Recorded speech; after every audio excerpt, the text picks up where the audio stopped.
ആതിരയെ Johnson കുത്തിയത് ലൈംഗിക ബന്ധത്തിനിടെ. കൊലപാതകത്തിന് ശേഷം പ്രതി മടങ്ങിയത് ആതിരയുടെ ഭർത്താവിന്റെ ഷർട്ട് ധരിച്ചെന്നും. നമസ്കാരം, പുതിയൊരു വീഡിയോയിലേക്ക് എല്ലാവർക്കും ഹർത്തമായ സ്വാഗതം.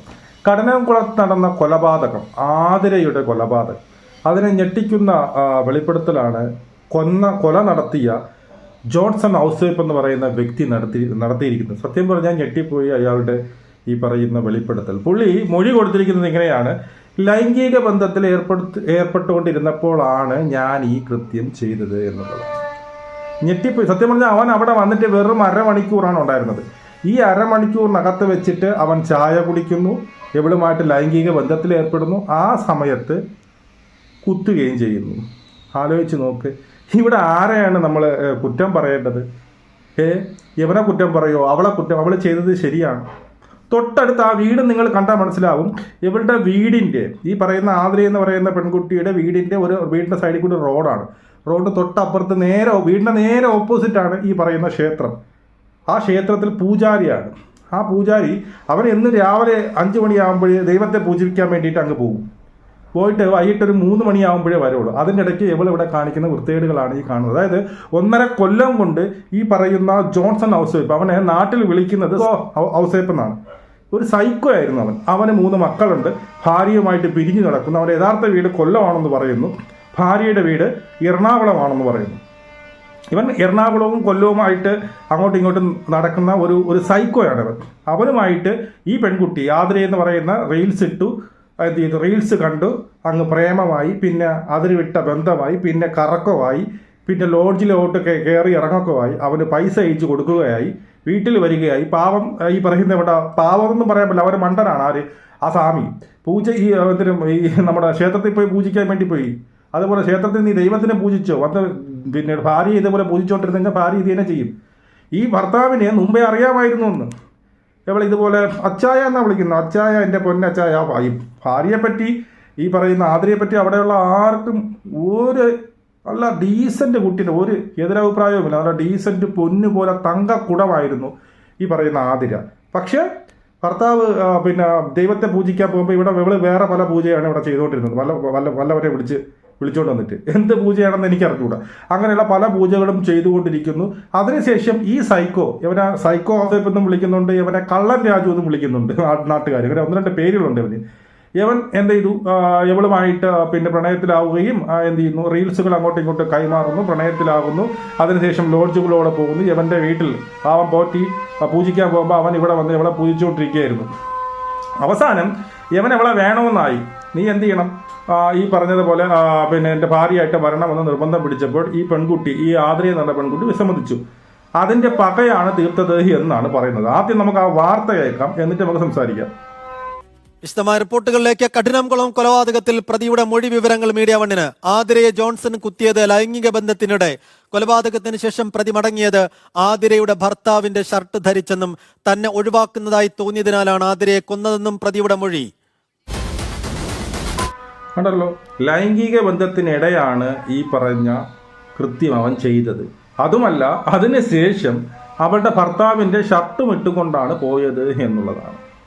എന്തു പറയാനിടയിൽ ഈ ഭർത്താക്കന്മാരൊക്കെ ഇങ്ങനെ വഞ്ചിച്ച് വല്ലവൻ്റെയും കൂടെ പൂജ നടത്തിക്കൊണ്ടിരുന്ന ഇത് തന്നെയായിരിക്കും ഗതികൾ. ഇവർക്ക് ഗതി എന്നെ കിട്ടണമെന്ന് എനിക്ക് പറയാൻ പറ്റത്തുള്ളൂ. ഇതിനകത്ത് അവിടെ അവർക്ക് ന്യായീകരിക്കാനോ അവളുടെ മരണത്തിൽ ഈ പറഞ്ഞതുപോലെ പിന്നീട് സങ്കടം കൂറാണെന്ന് എന്നെ കൊണ്ട് പറ്റത്തില്ല. ഇതുപോലെ വിശ്വാസവഞ്ചനകൾ കാണിക്കുന്ന, അത് തൊട്ട് ഫ്രണ്ടിലാണ് ഭർത്താവ് പൂജയ്ക്ക് പോകുന്നത്. അവിടെ വെച്ചാണ് ഓരോരുത്തന്മാരെ വിളിച്ച് കയറ്റുന്നത്. മനസ്സിലായോ? അവനൊരു സൈക്കോ. മനസ്സിലായോ? അവനെയൊക്കെ ഈ ചുമ്മാ ഈ പാവം പോലെ ഇരിക്കും. വീട്ടിനകത്ത് ഫോണും വെച്ച് നെറ്റും വാങ്ങിച്ച് വല്ലവൻ്റെ അടുത്തും ചാറ്റ് ചെയ്ത് അവസാനം ഗതി കണ്ടില്ലേ? ഗതി കണ്ടോ? ബാക്കി വാർത്തയും കൂടി കേൾക്കാം. എങ്ങനെയാണ് കൊന്നതും കൂടി നിങ്ങൾ കേട്ടോ.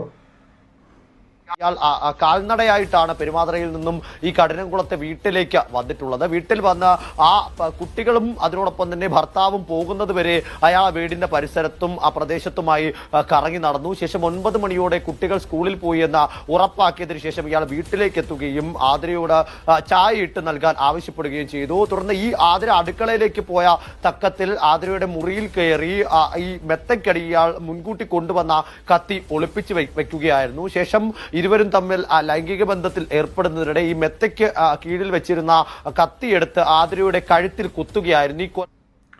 കണ്ടല്ലോ, ഇവൻ പെരുമാതറെ ഇവൻ എന്ത് ചെയ്തു, ഇവനൊരു വാടക വീട്ടിലായിരുന്നു.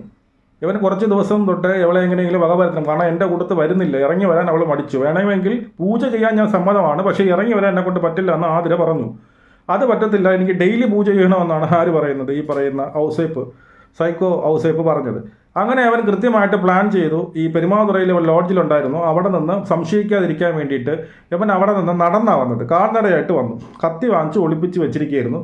വന്ന് കുറേ നേരം ആ പരിസരത്തൊക്കെ ഇവൻ നിന്ന് കറങ്ങി നോക്കിയപ്പോൾ ഭർത്താവ് പാവം 5 മണിക്ക് ദൈവത്തിനെ പൂജിക്കാൻ വേണ്ടി പോകും. അപ്പോൾ കുട്ടികളെ 9 മണിയാകുമ്പോൾ കുട്ടികളെ സ്കൂളിൽ കയറ്റി വിടും. ആ കുട്ടികളൊക്കെ സ്കൂളിൽ കയറ്റി വിടുന്നവരെ അവൻ പരിസരത്തൊക്കെ കറങ്ങി നടന്നിട്ട് കുട്ടികൾ സ്കൂളിൽ വിട്ടു എന്നറിഞ്ഞപ്പോൾ ഈ വീടിൻ്റെ സൈഡിൽ തന്നെ ഈ ഫ്രണ്ടിൽ കൂടി കയറാൻ പറ്റത്തില്ല, റോഡാണ്, സൈഡിൽ ഒരു മതിലുണ്ട്. ആ മതിൽ വഴി അവൻ എന്ത് ചെയ്തു, ചാടി അതിനകത്ത് കയറി. അകത്ത് കയറി ഉടനെ കാമുകി എടുത്ത് പറഞ്ഞ് എനിക്കൊരു ചായ വേണം മക്കളെ, ഓടിപ്പോയി ചായ ഇടാൻ പറഞ്ഞു. കാമുകി കേൾക്കാത്ത പാട് നേരെ അടുക്കളയിലേക്ക് ഓടിപ്പോയി ചായ ഇടാൻ വേണ്ടി പോയി. അതിന് ആ തക്കം നോക്കി അവൻ എന്ത് ചെയ്തു, ഈ കത്തി കൊണ്ടുവന്ന് ഈ ഇവര് പൂജ നടത്താൻ വേണ്ടി ഒരുക്കിയിട്ടിരുന്ന മെത്തേരെ താഴെ എന്ത് ചെയ്തു, കത്തി കൊണ്ട് ഒളിപ്പിച്ചു വെച്ചിരുന്നു. അതിനുശേഷം ചായ കുടിച്ച ഉടനെ സമയമൊന്നും പാഴാക്കിയില്ല, അവരുടെ പൂജ തുടങ്ങി. ഈ പൂജ തുടങ്ങിയ സമയത്ത് അതിൻ്റെ ഇടയിൽ അതിൻ്റെ മൂർധന്യാവസ്ഥയിൽ എത്തുന്ന സമയത്ത് അങ്ങ് മറ്റേ 7ാം സ്വർഗത്തിലേക്ക് പോകുന്ന സമയത്ത് കത്തിയെടുത്ത് കുത്തി കയറ്റി കൊടുത്തു എവിടെ, ഈ പറയുന്ന കഴുത്തിൽ. മനസ്സിലായോ? ആലോചിച്ച് നോക്ക്, ഇതിനപ്പുറം എന്ത് ശിക്ഷ? ഇത് പിന്നീട് നമ്മൾ ഒരു തെറ്റാണ്, ഏറ്റവും വലിയൊരു ഭർത്താവിനോട് ചെയ്യുന്ന ഏറ്റവും വലിയ തെറ്റാണ്. ആ തെറ്റിൻ്റെ മൂർധന്യാവസ്ഥയിൽ നിൽക്കുമ്പോഴാണ് അവൾക്ക് അങ്ങനെ ഒരു തിരിച്ചടി കിട്ടുന്നത്, അല്ലേ? അത് കണക്കായിപ്പോയെന്ന് ഞാൻ പറയത്തുള്ളൂ. എല്ലാത്തിനും അവൻ ചെയ്തത് ശരിയെന്നല്ല, പക്ഷേ അത് ഇങ്ങനെ തന്നെ കണക്കായിപ്പോയി. ഫ്രണ്ടിൽ സ്വന്തം ഭർത്താവിനെ വഞ്ചിച്ചുകൊണ്ടല്ലേ അവളെ ചെയ്തത്. അതിനുശേഷം കുറേ കാര്യം പറയണേ, എങ്ങനെയാണ് അത് കൊന്നത്, അതൊന്നും ഇതിനകത്ത് വെക്കാൻ പറ്റത്തില്ല. മനസ്സിലായോ? ആ രീതിയിലാണ് അവൻ കൊന്നിരിക്കുന്നത്, അത്രയും ക്രൂരമായിട്ടാണ് കൊന്നിരിക്കുന്നത് ഈ ആദ്രി എന്ന് പറയുന്ന പെൺകുട്ടിയെ. അപ്പോൾ നിങ്ങളൊന്ന് ആലോചിച്ച് നോക്കിയേ എന്തൊക്കെയാണ് ഇവിടെ നടക്കുന്നത്. എന്നിട്ട് അവൻ എന്ത് ചെയ്തു, അതിനുശേഷം അവളെ കൊന്നതിന് ശേഷം നോക്കിയപ്പോൾ അവൻ്റെ ഡ്രസ്സ് മൊത്തം രക്തക്കറ. അതുകൊണ്ട് ഈ ഡ്രസ്സിനെയൊക്കെ മാറ്റിയിട്ടിട്ട് ഭർത്താവിൻ്റെ ഡ്രസ്സും എടുത്തിട്ട് അവളുടെ ഭർത്താവിൻ്റെ ഒരു ഡ്രസ്സും എടുത്തിട്ട് അവളുടെ വണ്ടി എടുത്തുകൊണ്ട് അവൻ നേരെ പോയി റെയിൽവേ സ്റ്റേഷൻ്റെ അവിടെ പോയി വണ്ടി ഉപേക്ഷിച്ചിട്ട് ഇവൻ എന്ത് ചെയ്തു, ട്രെയിൻ കയറി എവിടെ പോയി. എന്നിട്ട് 2 ദിവസം വന്നൊന്ന് കറങ്ങി. അപ്പം ഈ പറയുന്ന ചാനലുകളെല്ലാം ഇവൻ്റെ ഫോട്ടോയും ഇവൻ്റെ പേര് ഉൾപ്പെടെ വന്നപ്പോൾ ഇനി പിടിച്ചു നിന്നിട്ട് കാര്യമില്ല എന്നറിഞ്ഞു. അതിനുശേഷം അവൻ എന്ത് ചെയ്തു, നേരെ മുമ്പ് ഇതായിരുന്നു, ഫിസിയോതെറാപ്പിസ്റ്റ് ആയിരുന്നു. മുമ്പ് ഒരിടത്ത് ഫിസിയോതെറാപ്പിസ്റ്റ് പോയി അവിടെ അവൻ്റെ ഡ്രസ്സും കാര്യങ്ങളൊക്കെ ഉണ്ടായിരുന്നു. അവിടെ പോയി നിന്നിട്ട് എനിക്ക് ആഹാരം വേണമെന്ന് പറഞ്ഞ് അവിടെ ബിരിയാണി എന്തോ ഉണ്ടായിരുന്നു, ബിരിയാണി എടുത്ത് കൊടുത്ത് അവർ മുമ്പേ ഈ വാർത്തയൊക്കെ കേട്ട് നമ്മളെ ഇവിടെ മുമ്പ് ഫിസിയോതെറാപ്പി ചെയ്യാൻ വേണ്ടിയിട്ട് വന്ന പുള്ളിയാണല്ലോ എന്ന് അവർക്ക് തിരിച്ചറിഞ്ഞായിരുന്നു. അവർ വളരെ വളരെ ക്ലെവറായിട്ട് വളരെ ബുദ്ധിപരമായിട്ട് നിൽക്കി, ഞാൻ ഒരു ചായ ഇട്ട് തരാം, പഞ്ചസാര വാങ്ങാൻ പോട്ടെ എന്ന് പറഞ്ഞ രീതിയിൽ ഇതിന് മുമ്പേ അവിടെയുള്ള മെമ്പറിനെയൊക്കെ പോലീസിനെ വിളിച്ചറിയിച്ചു. പഞ്ചസാര വാങ്ങാൻ പോയ സമയം കൊണ്ട് പോലീസ് വന്നു. അപ്പോഴത്തേക്ക് അവന് കത്തി ഇറങ്ങി ഓടാൻ സമയത്ത് പോലീസ് പറഞ്ഞിട്ട് പോലീസ് ഒന്ന് പിടിച്ചവനെ ഓടിയൊന്നുമില്ല, ഇപ്പം നിന്നു കൊടുത്തു. എന്നിട്ട് അവൻ പറഞ്ഞു വിഷം കഴിച്ചു എന്ന് പറഞ്ഞു. വിഷം കഴിച്ചില്ല എന്നൊക്കെ പറയുന്നു, ചിലപ്പോൾ കഴിച്ചിട്ടുണ്ടാവും, അറിഞ്ഞൂടാ. ഇപ്പോൾ അവൻ വെളിപ്പെടുത്തിയിരിക്കുന്ന ഇതാണ്. മനസ്സിലായോ? അവൻ അവിടെ ചെന്ന് ഈ തർക്കിക്കാനോ എടുക്കാനൊന്നും വന്നില്ല, വന്നോണ്ടിരുന്നു, ചായ കഴിക്കുന്നു, അതിനുശേഷം നേരെ പൂജയ്ക്ക് പോകുന്നു. പൂജ ചെയ്തുകൊണ്ടിരിക്കുന്ന സമയത്താണ് ഈ പറയുന്ന സംഭവം നടന്നത്, ഇത്രയും ക്രൂരമായിട്ട് കൊന്നത്. അതുകൊണ്ട് തന്നെ ഇതെല്ലാവർക്കും ഒരു പാഠമായിട്ടിരിക്കട്ടെ കേട്ടോ. സ്വന്തം ഭർത്താവിനെയൊക്കെ പിന്നീട് ഈ പറഞ്ഞതുപോലെ പറ്റിച്ച് വീടിൻ്റെ പരിസരത്തെല്ലാം വളരെ മാന്യമായിട്ട് ചമഞ്ഞ് നടന്നിട്ട് അടിയിൽ കൂടി സൈഡിൽ കൂടി ഡെയിലി പൂജ നടത്തുകയാണ് പരിപാടിയെങ്കിൽ ഇതുപോലുള്ള അനുഭവങ്ങളൊക്കെ ഉണ്ടായിരിക്കും.